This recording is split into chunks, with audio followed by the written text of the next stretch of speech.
الأصدقاء الأعزاء، مرحبا. راح أحاول هالمرة أتناول موضوع شوي له خصوصية وحساس، ويسجل مأخذا على الأكراد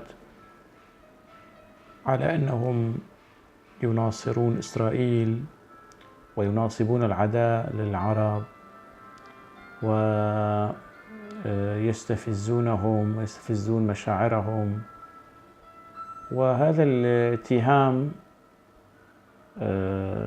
طبعا هو عاري عن الصحة إذا ما يعني عدنا إلى المواقف السياسية والثقافية للنخب الكردية والقيادات الكردية.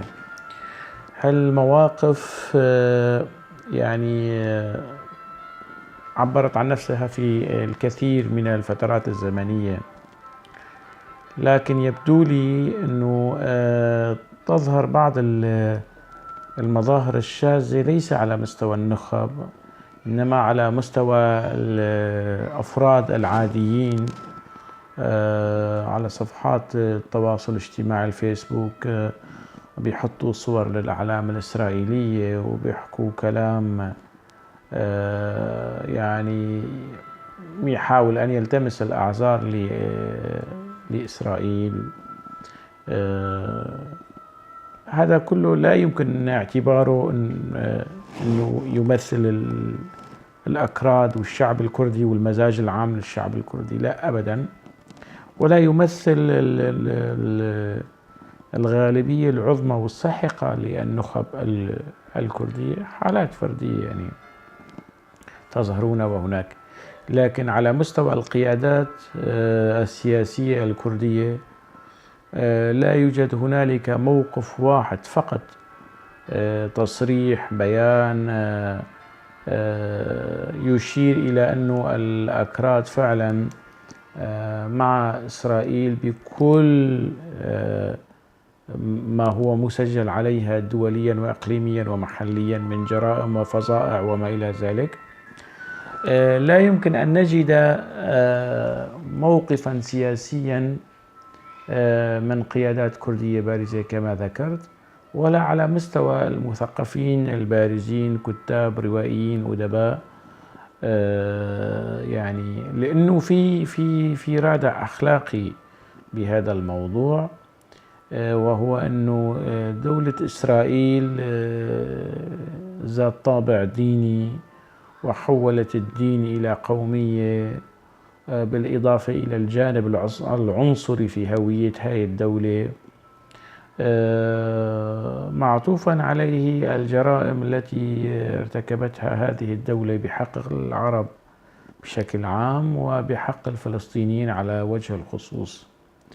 وبالتالي الاتهامات التي تكال للأكراد والقيادات السياسية الكردية والحركة السياسية والثقافية الكردية على أنها موالية أو مؤيدة أو مساندة لإسرائيل في كل ما تذهب إليه إسرائيل، لا، هذا غير صحيح. ويعني الشغلة بدها شوية وجدان، يعني من يطلق هكذا كلام يحكم ضميره ووجدانه ويرجع إلى التاريخ شوي، وبعدين يطلق هذه الأحكام. لا يستند على يعني شاب هنا رفع العلم الإسرائيلي في مكان ما في نشاط كردي 3 أو 4 أو 10 أو 100 شخص، لا يعبرون عن شعب تعداده يزيد عن يعني 40 مليون. هذا من جهة. من جهة أخرى، ليكن واضحا، يعني على الصعيد الشخصي أنا لا أمثل أحد، أمثل نفسي، ويعني أذكر هنا وجهة نظري وموقفي وتقييمي للأحداث. أنا على الصعيد الشخصي مؤيد 1000% قيام دولة فلسطينية، قيام دولة يعني حق الفلسطينيين في تقرير مصيرهم وإقامة دولتهم. هذا بالنسبة لي غير قابل للنقاش أبدا. يعني تأييدي قيام الدولة الكردية لا يختلف أبدا عن تأييدي لقيام الدولة الفلسطينية لكثير من الاعتبارات، أقله يعني وحدة الحال ما بين الشعب الفلسطيني والكردي لجهة المظلومية، الغبن والإجحاف التاريخي والدولي والإقليمي اللي لحق بالشعبين يعني الفلسطيني والكردي. من جهة ثانية الأكراد لهم يعني إذا قسنا الموضوع على مستوى النخب والقيادات السياسية والقيادات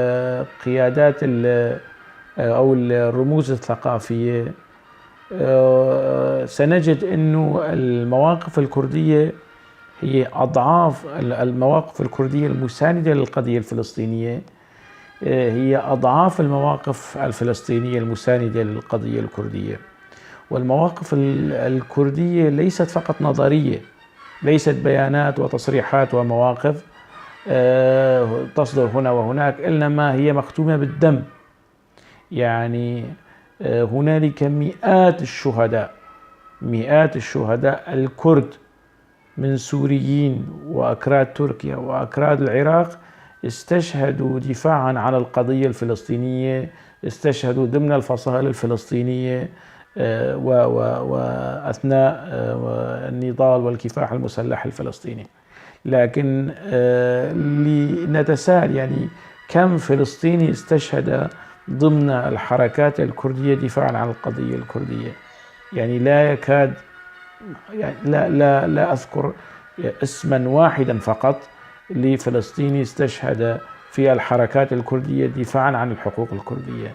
هذا أيضا نضعه على جانب. يعني هنالك مواقف صدرت من الراحل الزعيم الفلسطيني الراحل الله يرحمه ياسر عرفات، يعني كانت مواقف جد مخزية ومواقف مؤذية حتى للنضال التحرري والحركة التحررية الفلسطينية.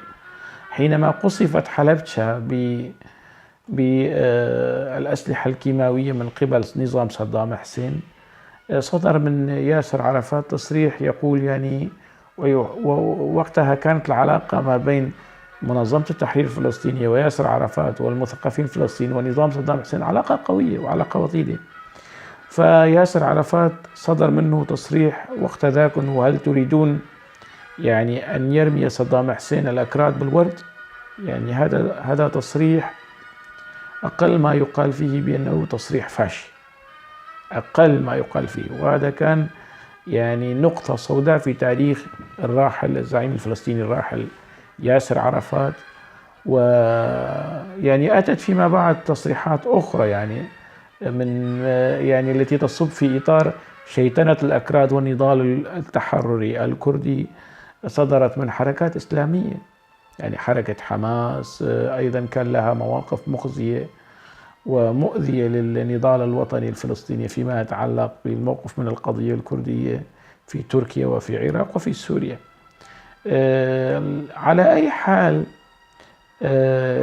هنالك بكل تأكيد مواقف عربية ومواقف سياسية وثقافية ناصعة لا يمكن الإغفال عنها يعني. لكن إذا قسناها بالمواقف الكردية على الصعيد الثقافي وعلى الصعيد السياسي فيما يتعلق بمساندة القضية الفلسطينية، يعني لا يوجد هنالك مجال للمقارنة. وبالتالي يعني أي مزايدة على الموقف الكردي الشعبي والرسمي والثقافي والسياسي لكل من يحاول أن يصطاد في الماء العكر، يعني أنصحه بالعودة للتاريخ وبإجراء بعض المقاربات التاريخية ووضع يعني اليد على الوجدان والضمير وإطلاق من ثم إطلاق الأحكام يعني في هذا الإطار. هذا من جهة. يعني هي النقطة أنا مستعد يعني لمن يجد في نفسه المجال للمناقشة في هذا الإطار، أنه هل كان مستوى التأييد والدعم الفلسطيني للقضية الكردية يوازي مستوى التأييد والدعم الكردي للقضية الفلسطينية؟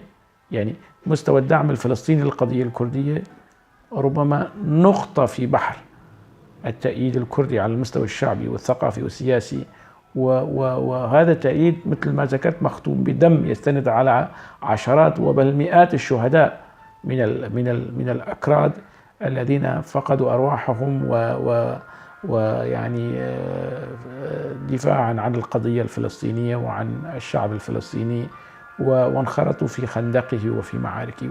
يعني هذه المسألة ينبغي أن تكون واضحة للجميع. نقطة ثانية أود التعريج عليها،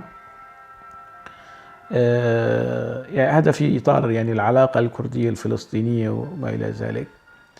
نقطة أخرى أود تناولها، الجانب الكردي وإسرائيل. يعني أحيانا تظهر بعض المواقف من بعض الأشخاص لا يشكلون حضورا وحيزا ثقافيا وسياسيا، يصدر منهم يعني مواقف من قبيل إسرائيل لم تؤذي الأكراد، إسرائيل وما يعني ضرر إسرائيل على الشعب الكردي وعلى القضية الكردية حتى نعاديها. وصحيح أنه لا يمكن للأكراد أن يكونوا فلسطينيين أكثر من الفلسطينيين وأصحاب القضية، وصحيح أنه الفلسطينيين والنخب الفلسطينية والعرب لا يمكن أن يلوموا الأكراد في أي تصرف يصدر منهم، لأنه العلم الإسرائيلي مرفوع في عواصم عربية مهمة، وهنالك أنظمة يعني منخرطة في علاقات دبلوماسية رسمية، علاقات سياسية واقتصادية رسمية مع دولة إسرائيل.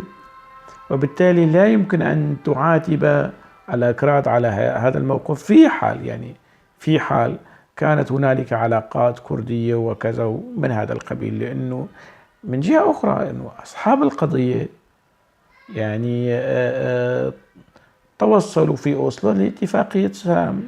هذه اتفاقية السلام بين الجانبين، بصرف النظر أنه إسرائيل غير ملتزمة وتتنصل من التعهدات وتتنصل من الوعود وما وقعت عليه. هل هذه الاتفاقية يعني مبرمة ما بين طرفين، طرف فلسطيني وطرف إسرائيلي، والفلسطينيين اعترفوا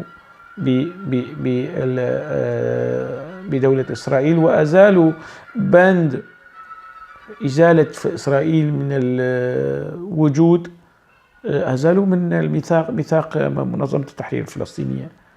وبالتالي يعني كل هذا معروف، لكن هذا أبدا لا يعطي مبررا لإطلاق هكذا تصريحات استفزازية وتصريحات جاهلة هي أيضا تفتقد لأدنى درجات التناول المعرفي التاريخي والأخلاقي. يعني على الصعيد الأخلاقي لا يمكن بأي شكل من الأشكال ومهما كانت الظروف أن ألتمس الأعذار لدولة الكونغو إذا قمعت واضطهدت شعبها أو شعبا أقلية قومية موجودة في الكونغو، فما بالك يعني الشعب الفلسطيني القريب. فبكل تأكيد سأرفض بشكل قاطع التماس الأعذار لدولة إسرائيل ضد الشعب الفلسطيني، وأقول يعني ماذا فعلت إسرائيل لنا حتى نستنكر ونندد؟ لماذا؟ يعني هالكلام الذي لا معنى له أخلاقيا وسياسيا مرفوض بالنسبة لي. الشعب الفلسطيني شعب مظلوم، ودولة إسرائيلية دولة ظالمة، وينبغي ممارسة يعني كل أشكال الضغط على دولة إسرائيل يعني لكي تفي بالتزاماتها تجاه الفلسطينيين، تجاه الاتفاق الذي وقعته في أوسلو مع الفلسطينيين. وبناء على هذا الاتفاق تنازل الفلسطينيين كثيرا من مطالبهم فقط لكي يجدوا يعني مخرجا سلميا لهذا الصراع اللي عمره يمتد لبدايات القرن الماضي. لكن لهذا السؤال يعني سؤال ما ضرر إسرائيل على على الأكراد. كيف لا يوجد ضرر لإسرائيل على الأكراد؟ أصلا إذا بحثنا في التاريخ سنجد أن إسرائيل تقف وراء اتفاقية الجزائر التي أبرمت ما بين نظام صدام حسين وشاه إيران. قد يقول قائل ولماذا يعني هل يعني إسرائيل لماذا؟ لماذا إسرائيل تقف خلف هذه الاتفاقية؟ لأنه يعني الزعيم الكردي الله يرحمه مصطفى البرزاني أوقف العمل المسلح ضد العراق في 73 لأنه كان العرب في حالة حرب مع إسرائيل، في وقت أنه النظام السوري نظام حافظ الأسد أرسل كتيبة لمقاتلة ملا مصطفى البرزاني والبيشمركة الكرد إلى جانب النظام العراقي، الملا مصطفى الزعيم الكردي أوقف العمل المسلح ضد. كان بإمكان ملا مصطفى أن ينتهز هذه الفرصة يعني يهجم على القوات العراقية في وقت أنه كانت الدولة العراقية والجيش العراقي في أضعف حالات وفي حالة حرب مع إسرائيل وإلى ذلك يعني، ولكن لم يفعلها يعني. هذا الموقف الوطني وهذا الموقف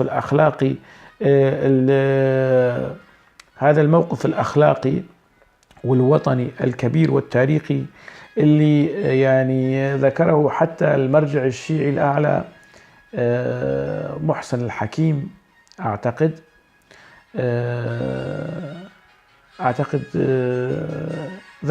ذكر هذا الموقف وسجله للزعيم الكردي ملا مصطفى برزاني.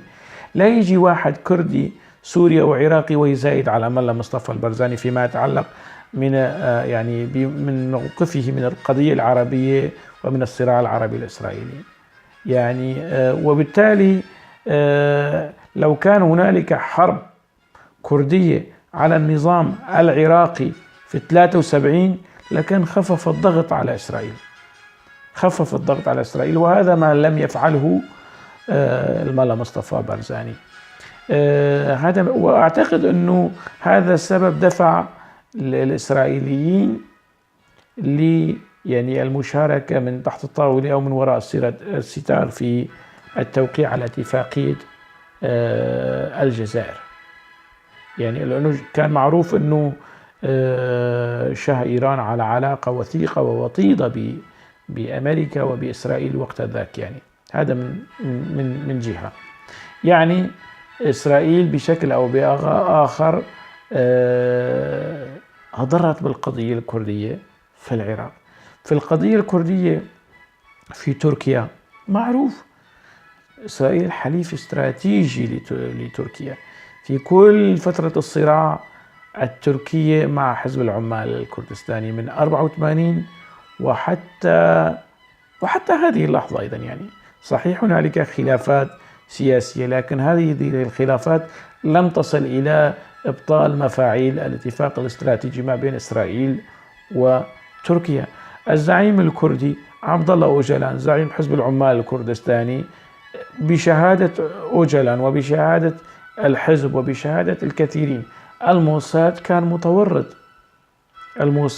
متورط في إلقاء القبض على أوجلان وتسليمه لتركيا يعني. هذا سبب مش كافي يعني لنقول أنه ثم يأتي أشخاص ويقول ماذا أضرت إسرائيل بالقضية الكردية؟ لا أضرت يعني. لنفترض جدلا أنه لم تضر لكنها لم يعني تدعم كل هذه التصريحات الفارغة وسندعم دولة الكردية التي تصدر من مسؤولين أو من صحفيين مسؤولين من الدرجة الثانية والثالثة، مش مسؤولين مهمين كمان يعني كبار في رأس هرم القيادة الإسرائيلية، لا، ومن صحيفة إسرائيلية هون ومن كاتب إسرائيلي هون. هذا لا يشكل شيء يعني حتى ولو قالت إسرائيل بأننا سندعم الدولة الكردية، شو يعني مثل أي دولة تدعم الدولة الكردية. هذا لا يعطينا الحق أنه نسكت عن مظالمها وعن قمعها وعن استبدادها في حق الفلسطينيين وهضمها للحقوق الفلسطينية وتعاملها بشكل فاشي مع الحقوق الفلسطينية. يعني إذا بكرة تركيا قالت أنا مع الدولة الكردية في كردستان العراق أو في كردستان، ينبغي أن نسكت عما فعلته تركيا بحق أكراد تركيا، بحق أكراد كردستان تركيا. لا، هذا لا يمسح كل العار والجرائم التاريخية التي ارتكبتها تركيا ضد الأكراد. إذا نظام بشار الأسد قال أنا مع الدولة الإسرائيلية، هذا يدفعنا لأن ننسى كل الفظائع وجرائم الحرب التي ارتكبها هذا النظام، نظام بشار الأسد ضد الشعب السوري. قولا واحدا لا، يبقى نظام مجرم ونظام فاشي ونظام ينبغي أن يحال إلى محكمة الجنايات الدولية ويحاكم. يعني بمعنى أنه لماذا يعني هي حجة ركيكة وهشة وتنم عن جهل. يعني أنا لا أقول أنه لنكون في الصفوف الأمامية وفي الخنادق الأمامية لمحاربة إسرائيل، لا، لكن لا نلتمس الأعذار. يعني إسرائيل ليست دولة لنفتخر بها. لا يعني إسرائيل تشكل حرجا لحلفائها. نحن ليش نرفع العلم الإسرائيلي؟ لماذا نرفع العلم الإسرائيلي؟ يعني نرفع العلم الألماني، نعم، نرفع العلم الفرنسي، نعم، نرفع العلم لماذا نرفع العلم الإسرائيلي؟ يعني شو في بإسرائيل بيشرف حتى نرفع العلم الإسرائيلي؟ حطوا هاي المسائل كلها بجنب. المعارضين السوريين فيذهبون إلى إسرائيل ويحاولوا استرضاءها، هذا شأنهم. النظام السوري يقول أنه أمن سوريا من أمن إسرائيل، هذا شأنه. يعني فعلا إسرائيل تخدم النظام السوري ونظام السوري مدين لإسرائيل. نعم، نحن بماذا يعني هل استخدم اللوبي الإسرائيلي حضوره وتأثيره في الولايات المتحدة الأمريكية وفي روسيا وفي أوروبا دعما للقضية الكردية؟ هذا كمان مش موجود. هذا كمان مش موجود. هذا الدعم حتى الآن مش موجود.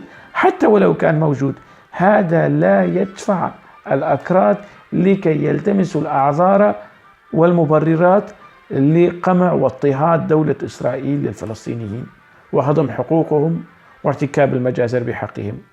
على الصعيد الأخلاقي هذا غير جائز. يعني الأمريكيين أيضا ارتكبوا جرائم حرب وفظائع في العراق. صدام حسين كطاغية وكنظام فاشي وكنظام استبدادي وقمعي لا يبرر أن نسكت عن جرائم الأمريكيين في العراق، لا يبرر. غدا إذا اعترفت أمريكا بدولة كردستان ودعمت هذه الدولة، في شيء رادع أخلاقي، في شيء جانب أخلاقي لا ينبغي أن نفتقده. يعني الشعوب أخلاق، يعني وخاصة اللي بيحسب نفسه على الحيز الثقافي أو الكذا. إجمالا هذه ما يتم استثماره هنا وهناك، أنه شوفوا الأكراد عم يرفعوا العلم الإسرائيلي وهؤلاء خونة من هالكلام الفاشي، ونحن سترناهم ونحن آوينا. أنت آويت مين يا بابا؟ ما الأكراد إذا لم يكونوا أقدم منك في المنطقة فهم يعني مثلك، إذا ما كانوا أكثر منك شركاء ومدافعين عن هذا الوطن فهم لا يقلون عنك. فهذا الكلام الفاشل اللي يستند على بعض المظاهر السلبية المدانة. يعني شوفوا يعني صفحات الفيسبوك، أكثر الناس حضورا في الحيز الثقافي والحيز السياسي الكردي أدانوا هذه المظاهر، رفع العلم الإسرائيلي. وأنا شفت في مهرجان كولن تم رفع العلم، وفيما بعد يعني أزيل وعادوا رفع العلم الإسرائيلي مرة أخرى. يعني في السنة الماضية أنا شخصيا كنت ضمن يعني الهيئة المنظمة لنشاط كولن، وشفت العلم الإسرائيلي مرفوع، تدخلت بشكل شخصي. رحت شفت انه كم واحد، يعني واحد زعران، يعني حكيته كلمتين ثلاثة صار بده يضربني، صار بده يعتدي علي. جبت المسؤول الأمني لحتى يحكي معه. المسؤول الأمني يعني كمان ما يعني لم يستطع إقناعه، لأنه واحد يعني مراهق أو أزعر، يعني لا يمكن أن يعني وصار مشكلة، وصار حكي كتير عن علي، وأن أنا عم أحاول يعني أن يرضى عني العرب. لا يعني أنا مش بحاجة إلى شهادة حسن سلوك، لا من الأكراد ولا من العرب. أنا أقول موقفي. الهيئة الإدارية سابقا في مهرجان كولن سابقا لم يكن لها أي علاقة برفع العلم الإسرائيلي السنة الماضية، وأعتقد أعتقد أنه في هذه السنة أيضا ليست لها أي علاقة فيما يتعلق. نحن باستفتاء كردستان واستقلال كردستان، شو علاقتنا بإسرائيل؟ يعني هذا، ولماذا نزيد من حجم الاستبداد والممانعة العربية لاستقلال دولة كردستان؟ يعني شو الحكمة والمنطق انه والله الأكراد يرفعوا العلم الإسرائيلي؟ هذا كمان ليس منطق وليس فيه أدنى درجات العقل والحكمة. عموما بتقديري، إذا إسرائيل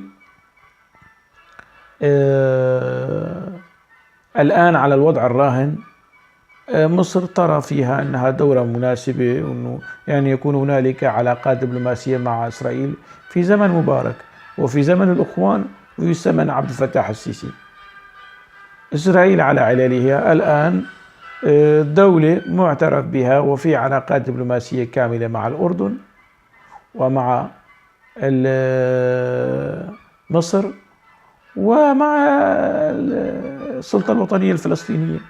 غدا إذا تحسن أداء إسرائيل وصارت دولة معقولة ورفعت يدها عن نظام الأسد وحماية نظام الأسد ومنحت الفلسطينيين كامل حقوقهم في الدولة المستقلة، أول من سيقول برافو سأكون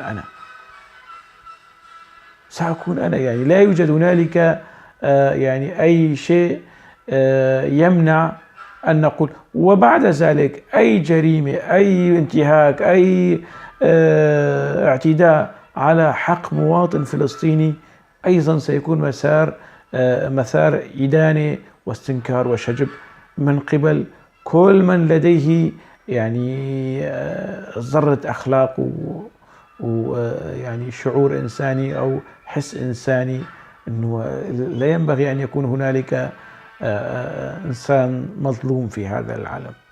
أكتفي بهالقدر، وأعتقد أنه ينبغي للنخب العربية، النخب السياسية والثقافية العربية اللي الموجودة في السلطات، ربما لا أعتب عليها، لكن هذه النخب التي تحسب نفسها على المعارضة أو تعتبر نفسها مستقلة ينبغي أن تكون على بينة واضحة وجلية من الموقف الكردي المبدئي الأصيل الداعم للقضية الفلسطينية ولحقوق الفلسطينيين في إقامة دولتهم المستقلة. هذا الموقف على مستوى النخب السياسية وعلى مستوى القيادات وعلى مستوى النخب الثقافية لن يعكره تصرف طائش هنا أو هناك، وهذه التصرفات الطائشة لا يمكن الاستناد عليها في بناء أحكام عامة على شعب لا يقل مظلومية إن لم يزد يعني على عن الشعب الفلسطيني. على أمل أن نلتقي قريبا. تحياتي وشكرا لحسن الاستماع.